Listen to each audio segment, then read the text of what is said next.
재직 헌신 예배해 주시는 하나님의 말씀은 고린도전서 12장 4절에서 7절 말씀입니다.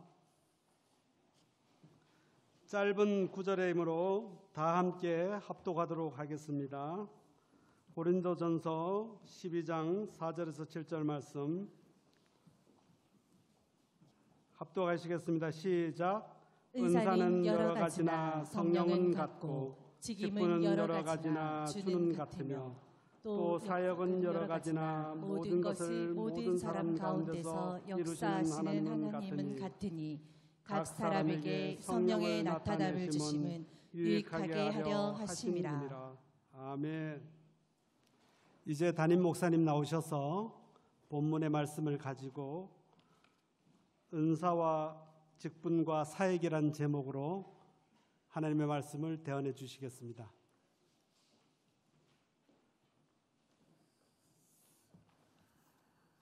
우리 주님 몸된 교회를 위해 헌신하시는 우리 재직을 대표해서 오늘 특송하셨어요. 우리 장로님들과 안수 집사님들과 권사님들 그 사랑의 수고에 감사하다고 우리 박수로 좀 격려하실까요? 감사합니다. 종종 드리는 말씀인데요. 우리 교회는 전도회가 없습니다. 남전도회가 없고 여전도회가 없죠.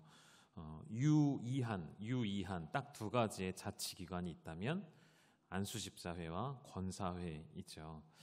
남전도회가 여전도회가 없다 보니 이제 남전도회 여전도회 익숙해 계셨던 성도님들이 우리 교회에 찾아오시면 당황하기도 합니다. 그리고 나이대별로 모임이 없다 보니 어떻게 해야 하나 이렇게 당황하시는 분들이 계시는데요. 우리 교회는 무엇이 중심일까요? 우리 교회는 목장 중심으로 되어 있는 교회이기 때문에 그 목장을 통해서 모든 일들이 진행되어지는 그러한 사역들이죠. 그 모든 사역들을 힘있게 진행해 나갈 때에 필요한 우리의 재직들, 직분자들, 장로님들이시고 안수집사님들이시고 권사님들이시라는 것이죠. 오늘 이분들의 헌신을 통하여 뿐만 아니라 우리 재직 모두가 하나님 앞에서 직분을 받았기에 어느 한 사람이 아니라 우리 모두가 다 함께 뛰며 다 함께 호흡을 맞춰가는 그런 교회가 될 수 있기를 소망합니다. 오늘 오전에도 그래서 함께 말씀을 나누었던 우리는 동역자라는 사실을 우리가 기억했으면 좋겠고요. 오늘 오후에도 마찬가지입니다. 운동 경기를 좀 예로 좀 들어볼까요? 여러분, 한 선수가 아무리 뛰어나더라도 경기를 승리로 이끌기는 쉽지가 않죠. 교회도 마찬가지라고 생각이 되어집니다. 교회에 소수의 몇 사람이 열심을 내어 끌고 갈 수는 없죠. 잠시 한 번은 가능할 수 있겠지만 지속적인 사역의 승리를 가져올 수는 없다고 생각이 되어집니다. 온 성도가 같은 마음을 가지고 같은 뜻을 가지고 같은 방향으로 서게 되어질 때에 교회는 놀라운 하나님의 역사를 경험하게 되는 것이죠. 오늘 본문으로 삼은 고린도 교회에는 여러 가지 문제들이 있는 교회였잖아요. 부흥하기도 했지만 문제도 동시에 있었던 교회이죠. 가장 큰 문제는 성령의 은사와 관련된 여러 가지 혼란이 있었던 것입니다. 여러분, 은사라는 것은 교회를 세우는 하나님이 주시는 선물이었습니다. 그러나 교회를 이롭게 하기보다는 그것이 오히려 교회에 어려움을 주는 경우들이 있었습니다. 그것이 어떤 연유에서인지 함께 좀 보려고 해요. 그래서 은사와 직분과 사역은 어떤 상관관계가 있는가를 오늘 말씀을 중심으로 좀 보시도록 하시죠. 몇몇 일부 성도들이 성령의 은사를 받아 누리면서 스스로를 특별한 존재로 여겼습니다. 그들은 성령의 은사를 마치 하나님이 나에게 허락한 특별한 능력 정도로 생각을 했습니다. 그래서 은사를 받은 사람들은 믿음이 성숙하고 신앙의 깊이가 있는 훌륭한 사람들이라고 생각하였기에 그것을 자랑하기 시작했습니다. 그것을 과시하기 시작했습니다. 그것으로 내가 당신보다 신앙적으로 더 높은 위치에 있다라고 생각해 왔던 것이죠. 그런 시간들이 지속되어질 때에 교회는 분열이 나타나기 시작했죠. 여러분, 성령의 은사라는 것은요, 교회 안에서 어떠한 특별한 사람을 세우기 위해 하나님이 주신 것이 아니라는 사실 명심하시기를 부탁드립니다. 하나님은 교회 안에 어떠한 특정한 사람들을 통해 일하시는 분이 아니시고요. 온 교회가 늘 신약 성경의 서신서에서 그래서 강조하는 것이 무엇이죠? 교회는 한 몸임을 강조하죠. 교회가 하나 되어 모든 성도가 합력하여 교회를 세워가는 것을 주님은 원하신다는 것이죠. 그래서 교회는 담임 목사 혼자 할 수 없는 것이고요. 교회는 장로님들이 운영할 수 있는 것이 아니고요. 교회는 온 성도가 마음을 같이 하여 움직이는 공동체가 되는 것이죠. 그리고 그 일을 감당하기 위해 하나님은 우리 모두에게 은사라는 것을 주신다는 것이죠. 그 은사가 우리 각각에게 주어질 때에 그 은사에 충성하게 되어질 때에 주의 몸된 교회는 튼튼하게 든든하게 세워져 갈 수 있다는 것이죠. 오늘 읽었던 4절에서 7절까지 본문 말씀에 은사는 여러 가지나 성령은 같으시다라고 말씀하십니다. 직분은 여러 가지나 우리 주님은 같은 분이시다라고 말씀하십니다. 사역 또한 여러 가지이지만 모든 것을 우리 가운데 이루시는 하나님은 같은 분이시다라고 설명하죠. 여기서 알 수 있는 몇 가지 중요한 진리는 첫째, 모든 성령의 은사는 하나님의 은혜로서만 주어진다는 것을 우리가 기억해야 하겠죠. 은사는 여러 가지만 성령은 같다라고 말씀하시는데 여기서 은사라는 것은 원어를 보면 카리스마라고 되어 있어요. 이것은 은혜라는 카리스라는 단어로부터 파생된 단어입니다. 그러니까 은혜라는 단어로부터 나온 것이 은사라는 단어가 되는 것이죠. 그러니까 은사라는 이 단어 안에 담겨져 있는 핵심은 결국 성령께서 주시는 은혜라는 뜻이 담겨져 있다는 것이죠.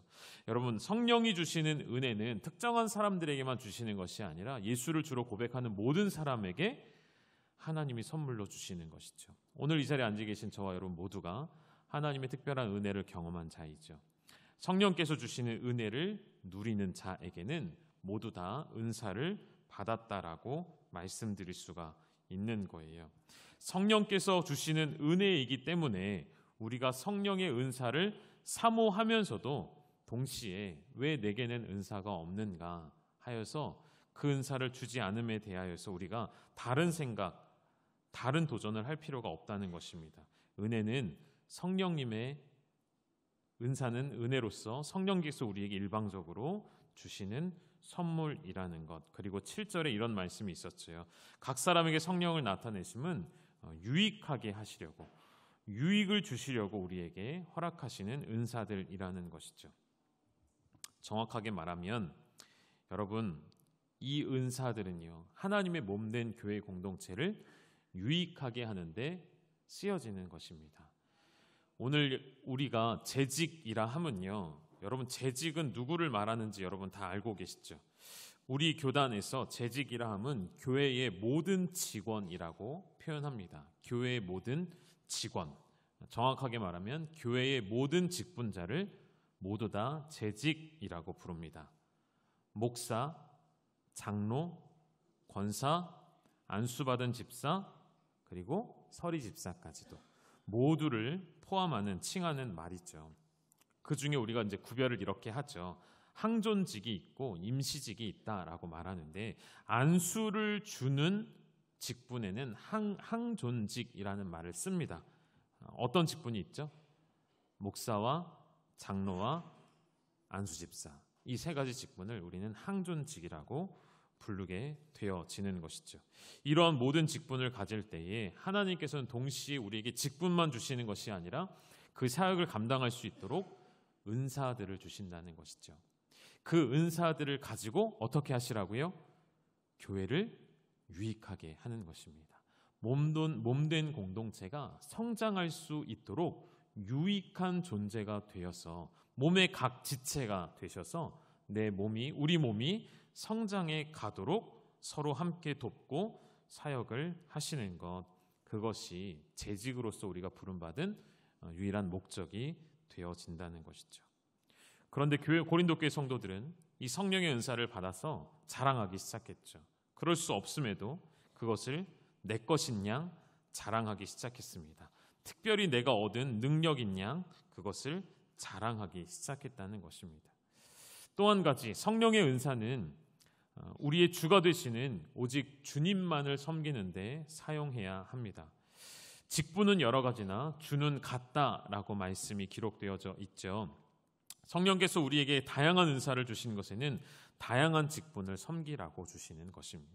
중요한 것은 무엇이냐면 교회 안의 모든 직분은 무엇보다도 주님을 섬기는 일에 쓰여지기 위해 존재하기 때문에 우리가 어떠한 사역과 직분을 맡았을 때에 주님을 섬기지 않으면 아무런 소용이 없다는 것이죠. 교회 안의 모든 사역의 목적은 오전에도 말씀드렸지만 하나님을 기쁘시게 하는 사역이 되어져야 하는 것이죠. 주님을 기쁘시게 하려는 목적을 가지고 있습니다. 우리의 모든 사역에는 신령한 목적이 담겨져 있다라고 말씀드렸잖아요. 그 목적을 이루기 위해 오늘도 우리는 애쓰며 힘쓰며 달려가고 있는 것이죠. 그런데 어느 때인가부터 우리 한국교회 안에는 이 직분을 자랑하고 직분을 얻는 것을 그 자체를 귀하게 여기는 그런 분위기가 만들어져 가는 것 같습니다.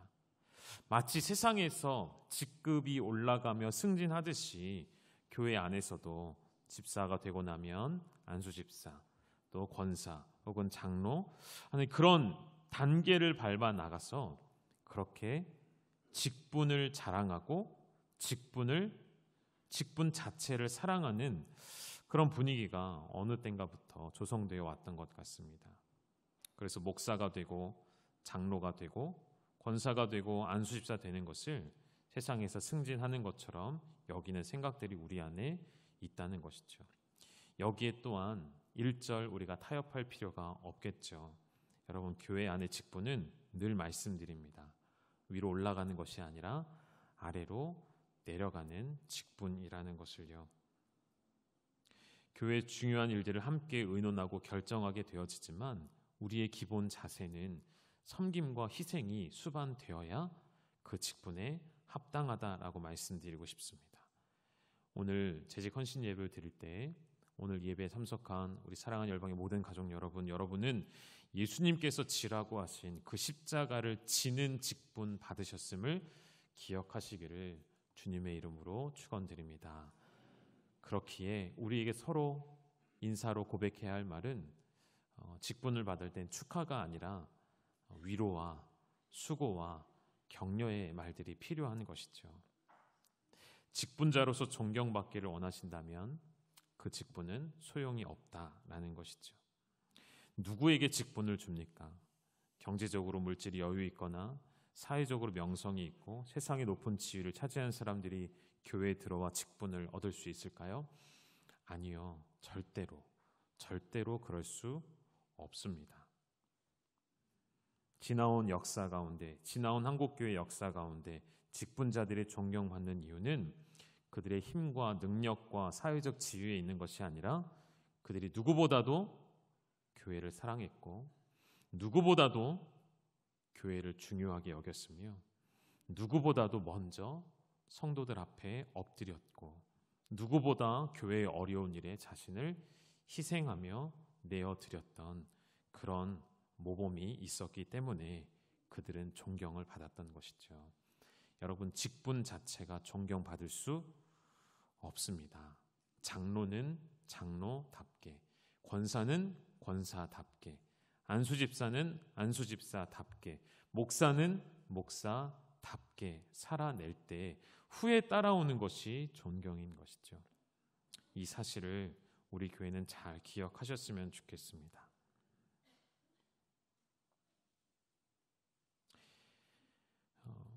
우리나라가 혹은 우리 교회가 수많은 교회들이 이 직분에 관하여서 관심을 갖고 이제는 오히려 반대로 많은 사람들이 직분을 얻기를 원치 않는 세대가 되어졌죠. 왜죠? 그 직분을 가질 때 책임과 희생이 많이 따르기 때문인 것이죠. 왜 이런 분위기가 되어질까? 왜 이런 직분을 원치 않게 되어질까? 그 원인과 이유가 어디에 있을까를 우리가 좀 생각해 보았으면 좋겠습니다. 오늘날의 한국교회가 고린도 교회와 크게 다르지 않음을 기억하셔야 합니다. 동시에 직분을 얻고 또 우리는 이제 70세, 만 70세라는 나이가 되면 은퇴를 하게 되어 있잖아요. 총회헌법상 그렇게 되어 있죠. 은퇴를 하기까지 주어진 직분을 충성되게 감당하는 모습도 오늘 우리에게 주어진 직분의 모습 가운데 하나라는 것 부탁드리고 싶습니다. 주어진 직분을 은퇴하시기까지 끝까지 충성되게 감당하시는 우리 열방의 모든 재직 되시기를 주님의 이름으로 축원드립니다. 한 가지 더 말씀을 드릴게요. 성령의 은사라는 것은 일부에게 주어져서 그 사람들만 사역하게 하시지 않았습니다. 성령의 은사는요, 7절에 보면 각 사람에게라고 표현되어 있죠. 각 사람이라는 것은요, 정확하게 표현하면 모든 사람에게라는 뜻이 되어집니다. 하나님은 당신을 따르며 예수를 주로 고백하는 모든 사람들에게 은사를 주셨습니다. 이미 은사를 주셨습니다. 이런 생각할 수 있죠. 목사님, 저는 특별한 은사를 받지 못한 것 같은데요. 저에겐 특별한 은사가 나타나지 않습니다. 그것은 은사에 대해 오해하고 있기 때문인 것이죠. 여러분, 은사, 성령의 은사라는 것은 여러분이 흔히 생각하는 방언과 병 고치는 것과 기적을 행하는 것 등등 그런 특별한 은사들만을 은사로 여기고 있기 때문에 하시는 말씀이겠죠. 여러분, 성경은 그것만을 은사라고 말하지 않습니다. 잘 오늘 생각을 고쳐 놓으셔야겠습니다. 성령의 은사는 인간의 능력을 넘어서는 어떤 특별한 것들만이 은사라고 말하는 것이 아니고요. 로마서 12장 6절부터 8절까지 제가 좀 읽어드릴게요. 잘 들어보십시오. 우리에게 주신 은혜대로 받은 은사가 각각 다르니 혹 예언이면 믿음의 분수대로, 혹 섬기는 일이면 섬기는 일로, 혹 가르치는 자면 가르치는 일로, 혹 위로하는 자면 위로하는 일로, 구제하는 자는 성실함으로, 다스리는 자는 부지런함으로, 긍휼을 베푸는 자는 즐거움으로 할 것이니라. 여러분, 이것이 은사입니다. 오늘 오전에도 영상에 좀 광고 나갔었죠. 사회복지위원회 하는 복지국 사역 중에 이웃을 돕는 사역들이 많이 있습니다. 그 사역에 토요일마다 나와 아침부터 이른 시간에 수고하시는 지체들이 있습니다. 소수의 지체들이 있습니다. 그분들 시간이 남아서 체력적인 여유가 있어서 그렇게 나오실까요? 아니요. 그 자리에 나와 있는 것 자체가 하나님의 은사로 여러분은 나타내고 있다는 것이죠. 그 일 자체가 은사입니다. 다른 지체에게 긍휼을 베푸는 것이 은사이고요. 다른 지체를 위로하는 것이 위로의 은사이고요. 섬기는 것이 은사이고요. 가르치는 자가 은사입니다. 주일학교 교사를 하면서 말씀을 가르칠 때 그것을 성령의 은사라고 여러분 여겨보신 적 있으십니까? 성령의 은사가 맞다는 것이죠. 찬양대에 서서 기쁨으로 하나님을 찬양하는 것, 그것이 하나님 우리에게 주시는 은사라는 것이죠. 어려움을 당한 지체에게 다가가서 손을 내밀어 주고 그들에게 용기를 북돋워 주는 일, 그들을 위하여 중보하며 기도하는 일, 성령의 은사가 맞습니까? 맞습니다. 그것이 바로 성령의 은사라는 것이죠. 예수를 주로 고백하는 모든 사람에게는 단 한 사람도 제외하지 않고 성령님은 우리 모두에게 각각 은사를 주셨다는 것이죠. 이 로마서에서 사도 바울은 이 모든 것이 성령의 은사라고 분명하게 명확하게 기록해 놓았습니다. 주방에서 봉사하여 맛있는 음식으로 오늘 하루 동안 섬기신 분들도 그것이 그 섬김이 성령의 은사라고 여기셔야 한다는 것이죠. 다시 말하면 교회 안의 모든 사역에는 은사 없이 감당할 수 있는 것이 없습니다. 교회 사역에 우리에게 주어진 모든 직분은 하나님의 은사 위에 부어진 직분이라는 것이죠. 눈에 나타나고 사람들이 더 관심 있는 일, 그것이 더 좋은 은사, 여러분 그런 것은 존재하지 않는다는 것이죠. 주님 앞에 모든 은사는 공평하고 평등합니다. 주님 보실 때 교회 안에 이루어지는 모든 봉사와 섬김이 다 똑같이 귀한 것처럼 모든 은사가 동일하고요. 모든 직분이 귀하고요. 모든 사역은 같은 마음, 같은 뜻으로 감당하는 것이죠. 그러한 우리 열방교회 재직들이 되어주시기를, 올 한 해 여러분에게 주어지는 많은 과제가 있을 것이라 생각이 되어집니다. 많은 콜링과 많은 헌신과 많은 사역의 자리가 주어질 때에 그것은 나는 은사가 없어서 할 수 없습니다가 아니라 그 사역이 맡겨지면 주님이 나에게 필요한 은사를 주실 것이고 그 은사를 주시는 대로 힘이 닿는 대로 함께 힘쓰며 봉사할 때에 하나님이 기뻐하시는 재직이 되어지고 하나님이 기뻐하시는 교회가 되어질 줄 믿습니다. 그런 교회 함께 만들어 가시기를 주님의 이름으로 축원합니다.